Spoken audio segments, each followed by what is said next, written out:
Hello guys, welcome back to my channel. So have you been wondering how to apply a LUT and also use a LUT in Photoshop? So in this video I'm going to show you guys how to apply a LUT, how to locate your LUT wheresoever you saved it in, so you can just apply it to your image. So on this image I'm done retouching, I'm done evening the skin tone, I'm done matching the skin tone.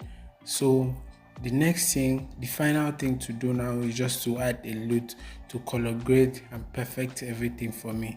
So without wasting much time, I'll just show you guys how to do that. So once you want to add your LUT, you need to come to this adjustment and make sure you locate where you have the color lookup. So I'm just going to click the color lookup. So once I click the color lookup, it will take me to this point. So once it takes you to this point, make sure the 3D LUT file is being checked. So I'm just going to click, and you can see this part. This is actually the default LUT that comes with Photoshop. So I'm not going to use any of this. I'm just going to load the 3D LUT. And also, when you're loading the 3D LUT, make sure you know where your LUT is being located on your file. So on my system, I have this LUT at the desktop. So I'm just going to select the LUT you can see here.